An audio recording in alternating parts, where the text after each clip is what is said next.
Have you ever thought that a stolen wallet could be the key to unraveling an affair?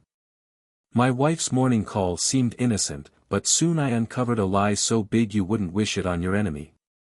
What's going to happen next? Well, you're about to find out. Just a few weeks back, on a regular Thursday morning, I was caught up in our usual hectic routine, trying to get our two kids ready for school. It was around 7:30 when our morning chaos got interrupted by the sudden blare of the phone. I paused, feeling a spark of curiosity as I wondered who could possibly be calling this early.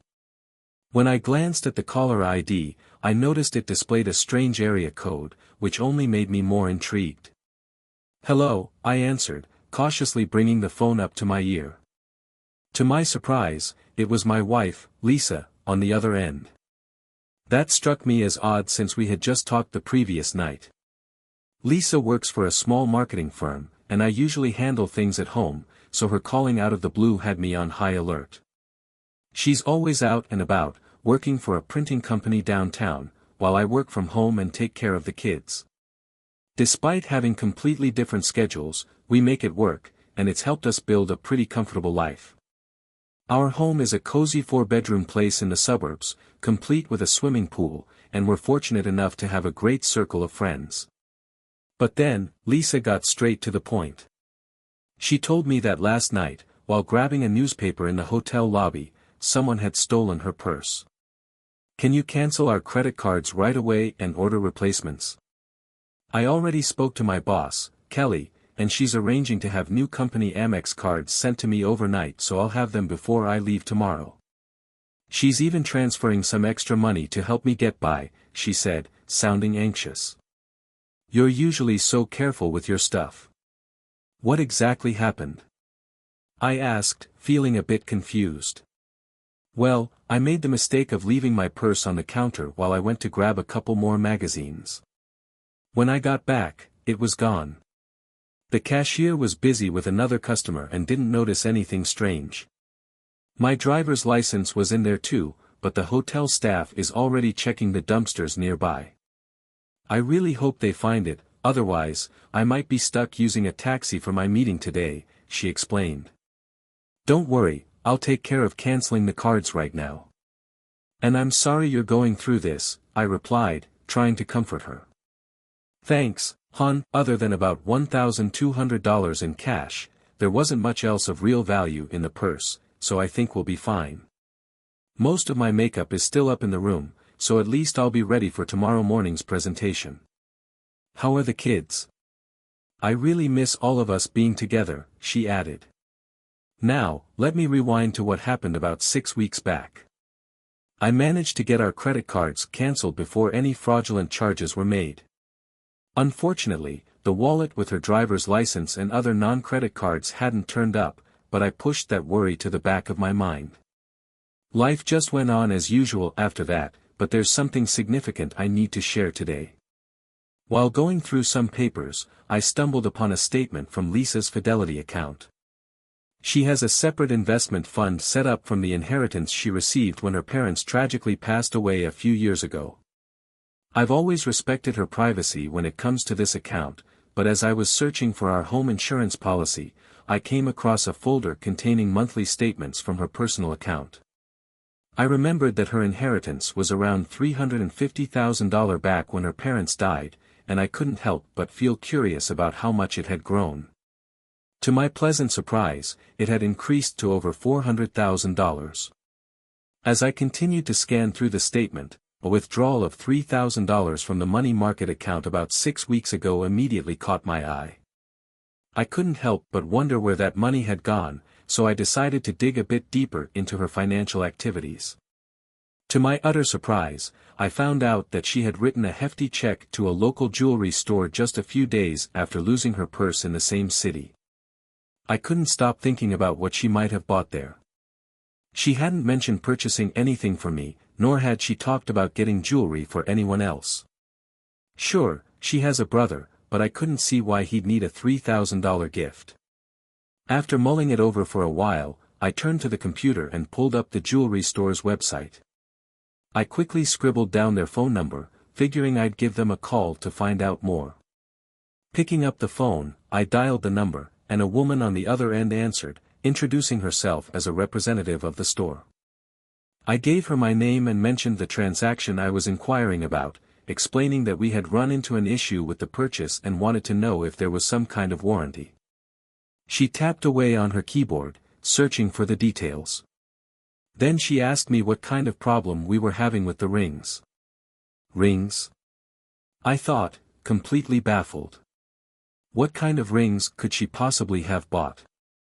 Luckily, the woman filled in the blanks before I could even ask. "Oh, yes, I remember this transaction," she said. "When your wife visited, she was visibly upset. She mentioned that her wedding and engagement rings had been stolen and was looking to replace them. It wasn't easy, she wanted something specific.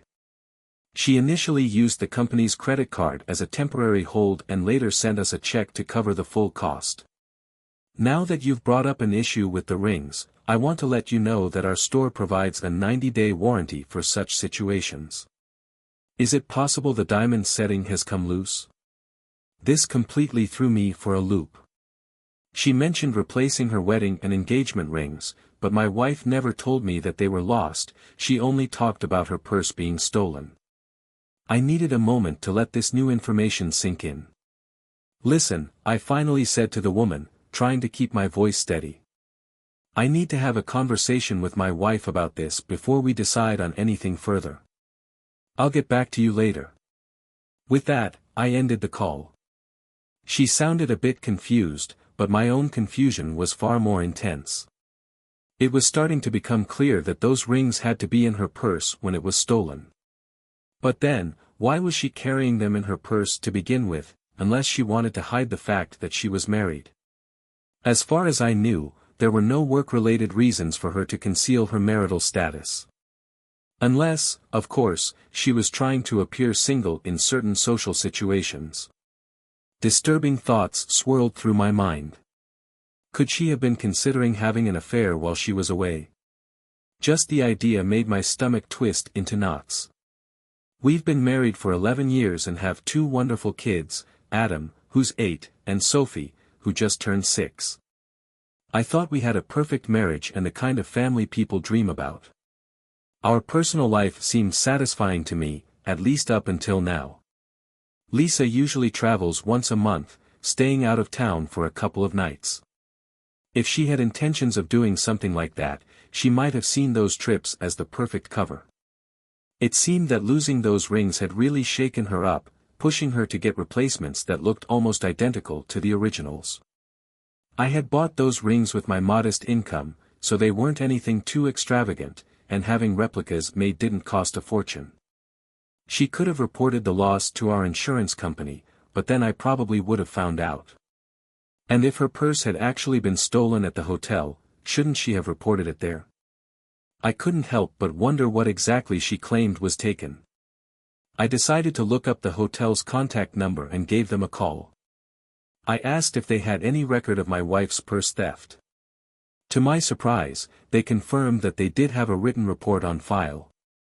I requested a copy, and they faxed it over shortly after. The report was written and signed by Lisa herself. In it, she stated that her purse was stolen while she was dancing in the hall. She had left it at the booth where she'd been sitting, and when she came back, it was gone. Interestingly, Lisa specifically mentioned that she didn't want to involve the police. As I read through this report, my thoughts started to spin. The implications of what I was uncovering were staggering. She had lied to me, not just about the rings going missing, but by making up an entire story about how it happened. Sure, there could be some other explanation, but my mind kept circling back to darker possibilities. I realized that I had to get to the bottom of this. If I didn't find out the real story behind those rings, I knew it would gnaw at me until I went mad. One thing was becoming clearer by the minute: those rings had to be in her purse when she was dancing with some unknown man. That incident happened weeks ago, and now she was gearing up for another trip in just a few days. I needed to dig up more details about her upcoming trip and try to piece together what she usually did during her evenings away from home. If she was involved with other men, maybe losing those rings had been a wake-up call for her, forcing her to rethink her behavior. I had to accept that if I discovered she was cheating, it would almost certainly mean the end of our marriage. I hated to think about how this would affect our kids. She was a great mother, no doubt about that.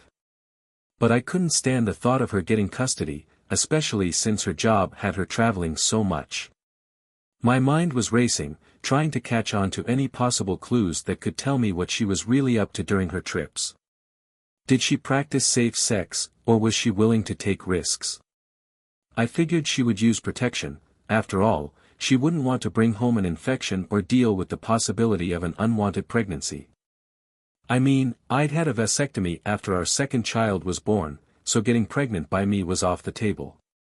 And since she couldn't rely on these men having protection, she probably carried her own supply. But where did she keep them?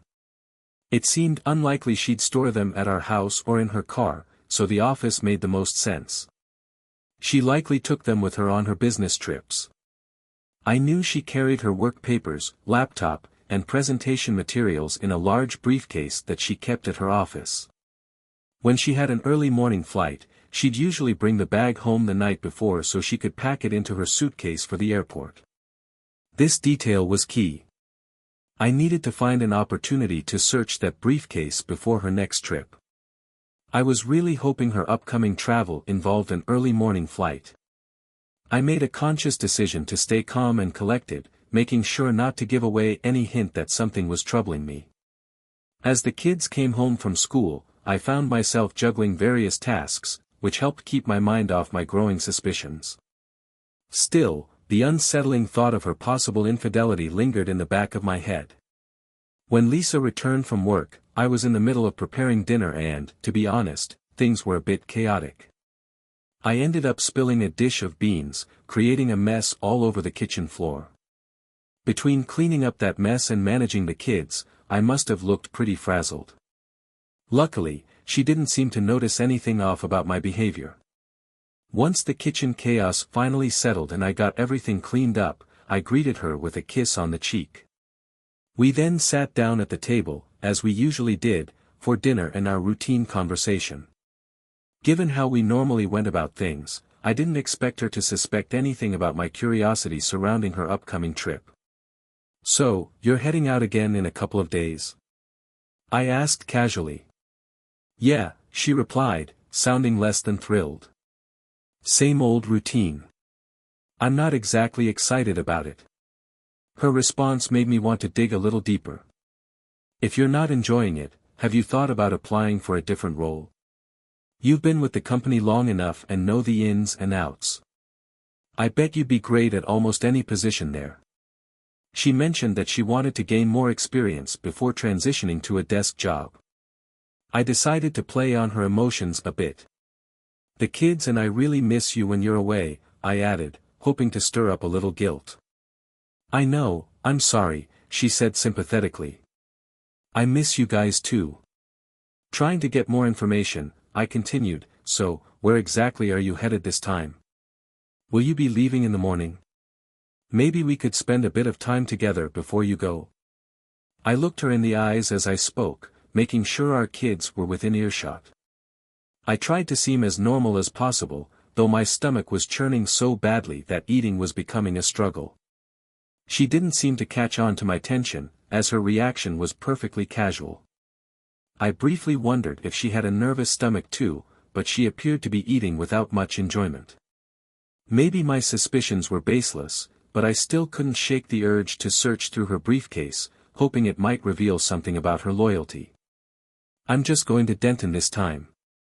I'll be leaving tomorrow morning around 7:30, she said. "I need something to keep me going until I get back on Friday," she added with a playful wink. I played along, responding in the same light-hearted manner, trying to keep things feeling normal. To my surprise, she actually blushed. Her comment about bringing the briefcase home the night before suggested she wasn't planning to stop by the office before heading to the airport. Based on her genuine attitude in front of me and the kids, you'd think that either she hadn't been involved in anything shady during her trips, or she had gotten really good at hiding it. I intended to uncover the truth when I got the chance to look through her briefcase the night before her flight. When Lisa returned home, she seemed to be in an unusually good mood. She parked her car next to mine in the garage, like she always did, and looked visibly excited. I couldn't tell if her excitement was due to our earlier conversation or something else entirely. As she stepped into the house, I noticed she didn't bring her briefcase inside, which meant it was probably still in the car. I was busy prepping dinner, so we both sat down at the table. Out of the blue, she casually asked, "Hey, could you grab my suitcase from the garage after we finish eating?" "Of course," I replied, doing my best to hide any suspicion in my voice. "Are you all set for your trip?" she asked, trying to put me at ease. "Oh yeah, it's just another routine trip. I've got my briefcase in the car, all ready to go. I'll pack an overnight bag with the essentials," I said, keeping up the pretense of normalcy. I casually added, "Do you have any plans while you're gone?" "No, the kids and I will just stick to our regular routine during the week. Maybe we can plan something fun as a family for the weekend," she responded, sounding genuinely enthusiastic about the idea. "Sounds like a plan," I replied, meaning it. After we finished dinner, she helped me clear the table and load the dishwasher. Once everything was tidied up, she headed off to the bedroom to start packing, while I made my way to the garage to fetch her suitcase. I peeked inside the car, but I didn't see the briefcase on the seats, which meant it had to be locked up in the trunk. That was pretty much what I had expected, and I already had a plan in mind to get into it later that night. Carrying her suitcase back into the bedroom, I casually asked, "Hey, do you know where the car keys are? Looks like my tire's losing air again. If I take it over to the station, Jerry can fix it up right away." She paused for a second, looking a bit puzzled, but then reached into her purse and handed me the keys. "Why don't you just use the spare tire? Isn't that what it's for?" she suggested.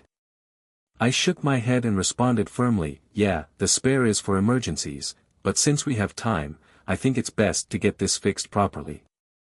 Before she could change her mind, I headed straight back to the garage.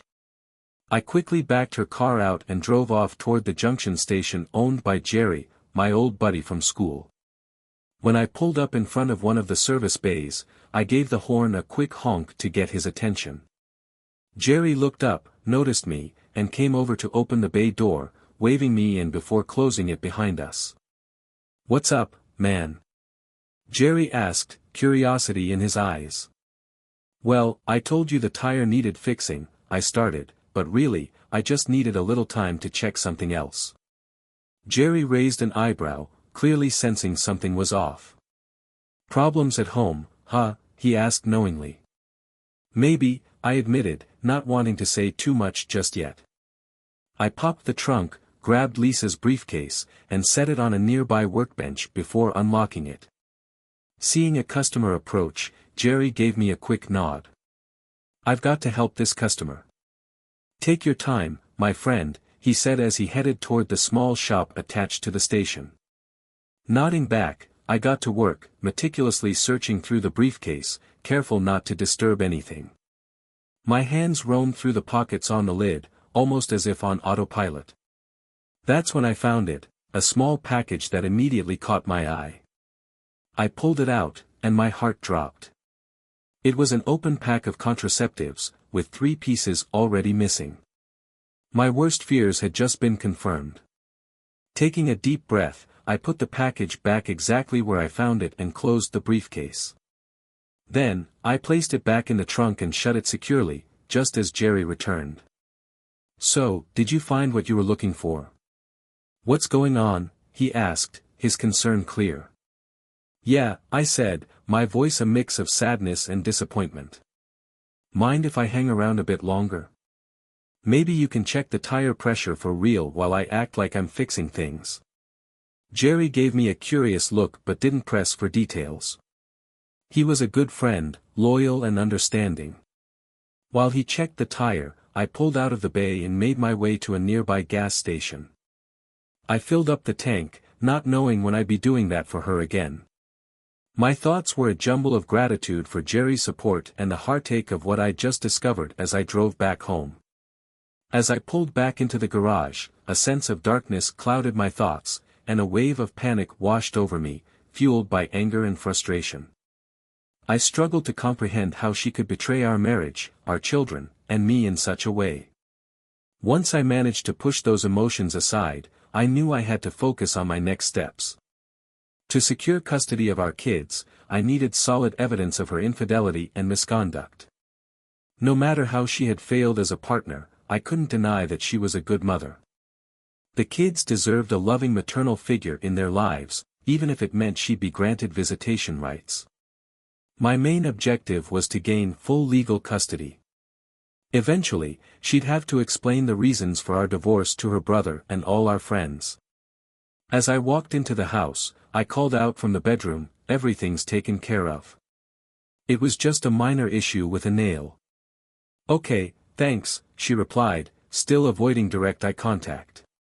Needing to calm my nerves, I headed to the kitchen, grabbed a beer, and then settled into the family room where the kids were absorbed in a TV show.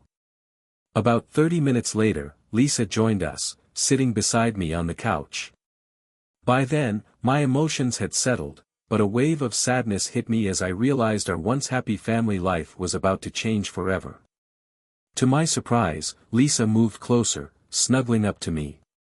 She whispered in my ear, "Are you ready for tonight?" Taking a sip of my beer, I replied, "I think so, but my stomach's acting up." "Oh, that's too bad, honey," she said sympathetically, holding me tight. She softly added, "I love you." I instinctively wrapped my arm around her shoulders, feeling torn inside. Despite everything, a small part of her still seemed to care. I couldn't help but wonder why she had done this to us. Was it about excitement, or was she looking for something I couldn't provide? I might never get the full answer, but what was certain was that my trust in her was shattered. We put the kids to bed together, and as she kissed our little angels goodnight, I couldn't shake the thought that by morning, she'd be gone. The kids were already used to her frequent trips, so they didn't seem too troubled. That night, we made love, but the passion was missing, replaced by an emptiness I couldn't ignore. Noticing my unease, Lisa asked, "Is your stomach still bothering you, dear?" I nodded, forcing a smile. "Yeah, but I'll be fine," I replied, hoping against hope that she'd choose us over this trip. Desperately, I asked, "Do you really have to go on this trip?" Deep down, I wished this whole situation was just a nightmare I'd wake up from. She sighed and replied apologetically, "I'm sorry, but this trip is necessary. I'll try to finish up quickly and be back as soon as I can. I'm really looking forward to spending the weekend with you all." With a heavy heart, I sighed, "Okay, it's time for some sleep. You've got an early flight." "I'm going to take a quick shower now so I don't have to deal with it in the morning." "All right," she said and headed to the bathroom. On an impulse, I went over to her suitcase to see what she'd packed. At first glance, the clothes on top looked professional enough, but as I dug a little deeper, I was shocked to find some of her most seductive lingerie and a small black cocktail dress she always looked stunning in. Feeling conflicted, I carefully put everything back as it was, closed the suitcase, and went back to bed. I couldn't sleep a wink that night, and when I heard Lisa moving around at 5 a.m., I stayed in bed, choosing not to get up and say goodbye like I usually did. A mix of exhaustion and sadness weighed me down. She leaned over to give me a kiss on the cheek before leaving and asked softly, "Still not feeling well, honey?" I simply nodded, unable to voice the storm of emotions brewing inside me. As soon as I heard the garage door close, I finally got out of bed and headed to the shower. I knew the day ahead was going to be tough. After seeing the kids off to school and having a quick breakfast, I grabbed the phone book and started looking up private investigators in the yellow pages. My main priority was to find an agency with a nationwide reach, preferably one that had an office in the city Lisa was visiting. After calling a few places, I eventually found one with a branch right in her destination. I set up a meeting with them for that same morning, hoping they could help uncover the truth. Next on my to-do list was to find a divorce attorney. A friend had recommended a specific lawyer, so I tracked down his contact information and gave him a call. We scheduled an appointment for that afternoon, and I hoped he could guide me through the difficult road ahead. When I arrived at the private investigator's office, I laid out my concerns and arranged for them to follow Lisa during her time away. I handed them a photo of her, along with the details of her travel route, to help with identification. They assured me they'd gather photos and provide a full report of her activities once her business day wrapped up. For seamless communication, they agreed to send updates via email to their office in Denton and promised a complete report by Monday morning. Satisfied with their commitment, I made a substantial upfront payment for their services. They warned me that capturing photos might not always be possible, but they'd do their best to get as much incriminating evidence as they could. I accepted their terms, figuring it was better than nothing. My afternoon meeting with the lawyer went pretty much as expected. He explained that in our state, divorce follows a no-fault principle, so there wouldn't be a need to assign blame. However, since I'm the primary caregiver for our kids, I'd likely be awarded custody. It was important for me to know that Lisa would still receive ample visitation rights. Our property would also be divided evenly, a straight 50-50 split. There wouldn't be any need for alimony since our incomes were relatively similar, but because I'd have custody, Lisa would have to pay child support. Her inheritance wasn't something I was interested in, I wanted her to keep that for herself.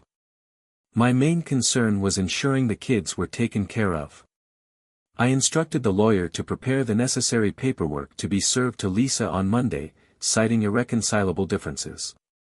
I also requested that she agree to leave our house immediately after the divorce. The lawyer confirmed that, as the children's guardian, I had the right to make that demand. We also agreed that once the kids turned 18, we'd sell the house and split the proceeds. As I left the lawyer's office, I felt a sense of relief. Life would go on for me and the kids, and Lisa would have to deal with the consequences of her choices. I decided not to take immediate action on our finances, insurance, or other legal matters. I figured I'd have enough time to handle those details once she was served with the divorce papers. Besides, with her inheritance, I wasn't too worried about her share of our joint savings. When it was time for the school day to end, I made my way back home to meet the kids at the bus stop. On Friday afternoon, when Lisa finally returned, I casually offered to take care of her laundry, but she declined, insisting she'd do it herself later. I couldn't help but smirk, knowing full well why she was so eager to handle the laundry. She needed to keep her secret life under wraps, no matter the cost. Later that night, as we lay in bed, Lisa expressed concern over my ongoing stomach troubles and suggested I go see a doctor. "This has been going on for too long," she stressed, her voice full of worry. Trying to keep things light, I playfully told her that I planned to try a new medication a friend had recommended.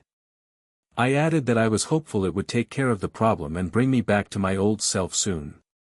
When we embraced, she whispered softly, saying she missed me dearly. Monday came around, and after the kids left for school and Lisa headed to work, I received a call from the detective agency. They informed me that the report was ready. I assured them I'd be there shortly, and within half an hour, I was sitting in their office, going over the details with the manager. He mentioned that a report, along with attached photos, had been faxed over from their Denton office that morning. Though he hadn't had a chance to read the full document, he said a quick skim and glance at the photos made it clear that the findings were highly incriminating. I took a copy of the report and began reading through it. It identified the subject as Lisa Barton. According to the document, surveillance on her started at 5:17 p.m. on Wednesday, June 16, in the lobby of the Denton Marriott Hotel. Her identity was confirmed by comparing her appearance to a photo provided by their Merville office. As I read on, I noticed that the report mentioned she was wearing her company badge, further verifying her identity. The agents had also tracked her movements and noted that she was carrying a briefcase when she stepped into the elevator.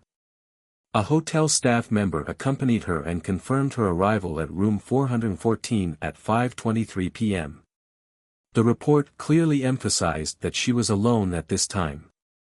Included in the report was a photograph labeled Exhibit 1A, showing Lisa dressed in professional attire as she entered the room. From the photo, it was evident she was still wearing her rings. The picture was discreetly captured using a mobile phone. The report then explained that the agents had rented a room across from hers to monitor her activities. At 6:31 p.m., they received a signal indicating she had left her room and was heading toward the elevator. A minute later, at 6:32 p.m., she emerged from the elevator and entered the lobby. The report described her outfit in Example 1B. When I looked at Example 1B, it was clear she had changed into a small black cocktail dress paired with high heels. She was also wearing the necklace I had given her for our 10th anniversary. But what stood out the most was the absence of her wedding rings on her left hand. The photo left no doubt, she wasn't wearing them. The report mentioned again that the agents had rented a room directly across from hers to keep a close eye on her. A little later, at 8:51 p.m., another photo, labeled Exhibit 1D, captured a moment that hit me like a punch to the gut. In the picture, Lisa was tightly embracing a man, the two of them locked in a passionate kiss while seated in a booth. The intensity between them was unmistakable. The report noted that both left the restaurant shortly after, taking the elevator up to Lisa's floor. The final image, labeled Exhibit 1E, showed the moment they entered her room, number 414. In that photo, Lisa looked slightly intoxicated but undeniably happy with how the evening had unfolded. At 11:13 p.m., the man finally left Lisa's room and exited the building. The report included the license plate number of a car registered to an Alexander B. Tate, who lived at 1424, Elia Drive in Denton. Interestingly, Alexander B. Tate was a married man with 2 young children. As I continued to sift through the details, it became clear that Lisa had repeated the same behavior the next night, but this time with a different man. The report was signed by one of the investigators from Denton, and as I read on, a deep sense of anxiety and resentment welled up inside me. It was undeniable, my wife had been leading a promiscuous lifestyle every time she was away from home. I couldn't wrap my head around it. This was a betrayal far worse than anything I could have imagined.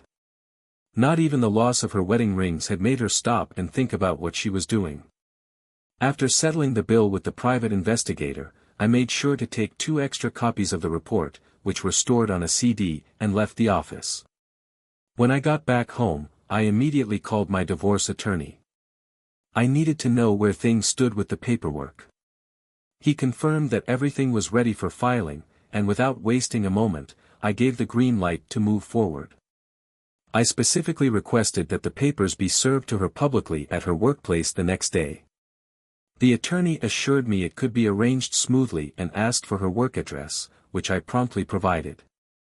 I made my intentions clear, I wanted to humiliate her as part of the legal process. Serving her at work was not just about revenge, it was about delivering a form of justice for what she had done. That night, there was nothing resembling love between us. Lisa seemed to sense that something was off, possibly suspecting that I had discovered something troubling. While she didn't directly ask, she did express hope that I'd feel better soon. Strangely, she also seemed a bit reserved, but I chose to ignore it and kept my thoughts to myself. The next morning, I woke up after a restless night. I buried myself in work on the computer until I heard the kids stirring. Then, I went to the kitchen to make breakfast. After we ate, I said goodbye to Lisa as she was heading out to work. She came over for a hug and a kiss, but I responded with a half-hearted embrace, playfully urging her to leave quickly. In that moment, I sensed she might have had a gut feeling about what was coming. As I closed the door behind her, I caught a glimpse of tears welling up in her eyes, and she whispered, "I love you." Once she left, a wave of sadness crashed over me, and I felt the urge to break down. But I quickly pulled myself together.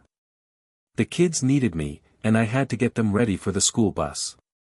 Around 10:45 a.m., the phone rang, breaking up the morning routine. I glanced at the caller ID, it was from Lisa's workplace. I picked up but didn't say a word. There was a brief pause on the other end as she realized I wasn't going to make this easy for her. In a shaky, whispered voice, Lisa finally said, "I'm sorry." The line went dead shortly after, and I stayed silent, not responding. Lisa didn't come home that night, and I couldn't help but wonder if she was still playing her deceitful game, indifferent to the damage she had caused. While I knew my anger was justified, a small part of me questioned if I'd been too harsh on her. The kids, clearly upset by their mother's absence, kept asking where she was. To lift their spirits, I took them out for dinner at McDonald's. By the time we got back home, they were exhausted and went straight to bed. The next morning, Lisa called with a request. "Can I come home and pack my things? Can we talk?" she asked, her voice filled with a mixture of desperation and sadness. For a brief moment, I felt a twinge of guilt, but it quickly faded. I replied calmly, "Why don't you come by between 9 o'clock and noon?" I added, "That way, the kids and I won't be here. As for talking, I'm willing to meet you one-on-one at my lawyer's office, but only after you've signed, notarized, and returned the divorce papers. Then, I'll hear whatever you have to say." I heard a sob on the other end of the line before she managed to whisper, "Fine." And just like that, the call ended. She signed the divorce documents, and 6 months later, our marriage was officially over. As it turned out, she had gotten pregnant during her affair. She had tried to hide it from her last lover, but when contraception failed, her secret unraveled. Given that she was nearing the end of her childbearing years, I realized that even if I hadn't discovered her infidelity through the lost rings, the truth would have come out eventually. I heard rumors that she was dating again. If she ever gets close to remarrying, I've considered giving her future spouse a heads up about her past. It just doesn't seem fair for her to deceive and hurt another person the way she did me. We eventually had a meeting at my lawyer's office where I laid out my thoughts. She begged me to reconsider the divorce, saying how hard it was not to have unrestricted access to our children. But I explained that my trust in her was shattered. Then she revealed that she had been seeing a psychologist, who diagnosed her with nymphomania. She insisted that she now had her impulses under control. Despite her explanation, I told her it wasn't enough. Even if she had her urges in check now, the fact that she hadn't sought help earlier showed a lack of effort on her part. If she had addressed her cravings from the start, maybe things wouldn't have spiraled to this point. When I left the lawyer's office, she was still crying. A while later, a mutual friend from school, who now works at a nightclub, mentioned that he often sees my ex-wife at the club on weekend nights. She's there with different men, behaving in ways that only deepened my sadness. It broke my heart knowing my children have such an irresponsible mother. I started to wonder if she ever truly overcame her nymphomania. Not long after, a friend of Lisa's called to tell me she was in poor health. She said my ex-wife needed help because she had contracted herpes. Meanwhile, it seemed she was still living her reckless lifestyle. I sympathized, but I firmly told her friend that I couldn't help, nor did I want to. Lisa had chosen this path, and with it, the risks and consequences. As for me, I started dating again and have met someone who seems truly special. She's around my age, and like me, she's been through a divorce. She discovered her ex-husband's infidelity and didn't tolerate it, which shows a kind of strength I genuinely admire. It seems my kids have taken a liking to her too. It feels like a natural progression, and I can't help but think it might just be a matter of time before I consider taking this relationship to the next level.